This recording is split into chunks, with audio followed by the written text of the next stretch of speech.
about for the general public who are middle-aged, between maybe 20 and 50 years old or 55, what is protein doing when we eat it, and what does it mean when we eat enough protein? So you're making sure that you're getting enough leucine per meal. So it's not necessarily the protein, right? Because you've got pea protein and soy protein, but it is really the amino acids that are necessary.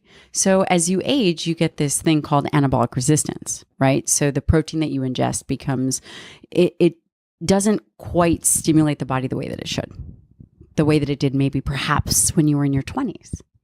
So you require more of this over a period of time. What's happening though right now is that there's this anti-animal narrative. So we're talking about having more plant-based proteins. That is the single worst piece of advice that I could ever give anyone. And I actually trained as a geriatrician. So after doing 2 residencies and a fellowship in geriatrics and obesity medicine, my job was to help aging individuals. And the single, I'll say it again, worst piece of advice you could ever give someone who's aging.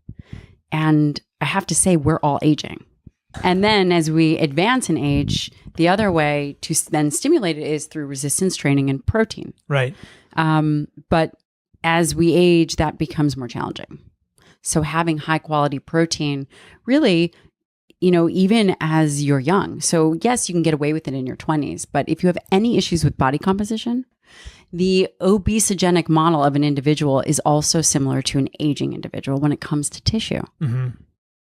The more obese it is, the less healthy the muscle tissue. Let's talk about the threshold. So what I've heard you and Don talk about is 2.6 grams of leucine per meal, or in a meal, to stimulate muscle protein synthesis. Right. Do you still think that's a reasonable number? Right. And the requirement, 2.6 grams leucine, which comes from 50 grams of animal protein. That's the minimum per meal to stimulate muscle protein synthesis. This should be done at least twice daily. An example, 2 beef patties contain 40 grams of protein, 0 carbs. 2 slices of Swiss cheese, 12 grams of protein, 0 carbs.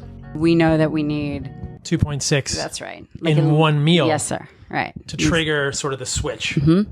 That means muscle turns on, muscle sort of repairs, muscle is maintained. That's what's happening when we get this sort of leucine trigger, is the signal to the muscle to say, stay where you are, maintain your strength, maintain your vitality, maintain the lean mass in the body.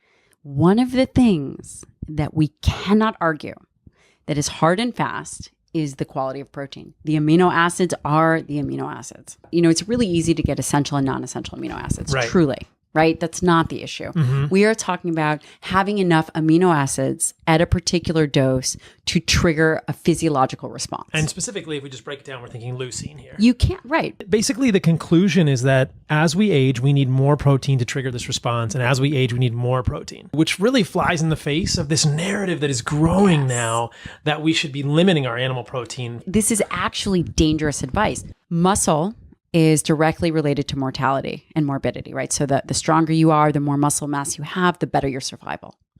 Cancer. What kills individuals with cancer? They will die from cachexia, right? Which is muscle wasting. Mm-hmm.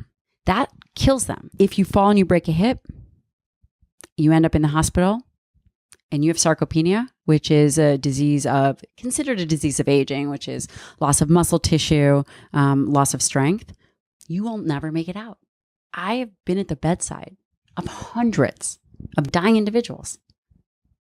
Me, sitting there, where everyone else is talking about, oh, you should go plant-based and it doesn't matter as you age, and you should continue to fast and it doesn't matter as you age. I'm thinking to myself, how many of you have actually sat there? I am telling you that experience would change that narrative. It would change the story. I'm thinking of sort of an amino acid reservoir in the human body. Right. And muscle is this amino acid reservoir. If somebody's playing a video game, they have this bar that goes across, and that's their life force. Yes. And I love that. I think we can think about the amount of muscle on your body as an amino acid reservoir, which is almost like your life force.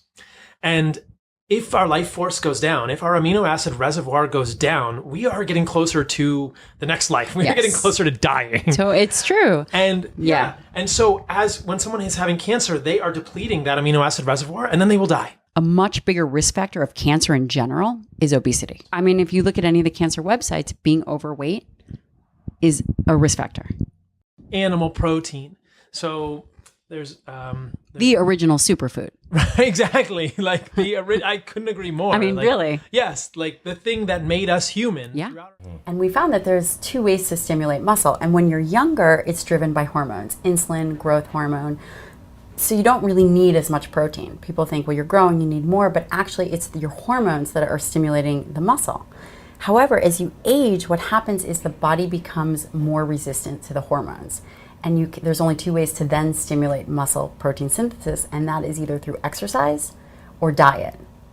And diet, when we talk about diet, we talk about the right amount of protein intake at the right time and the right bolus amount. So it's not just having 100 grams of protein over the day, which is the very minimum all your listeners and subscribers should have. There is something called anabolic resistance that happens to the muscle. And what that means is that the body becomes more resistant for the tissue activation, for mTOR signaling.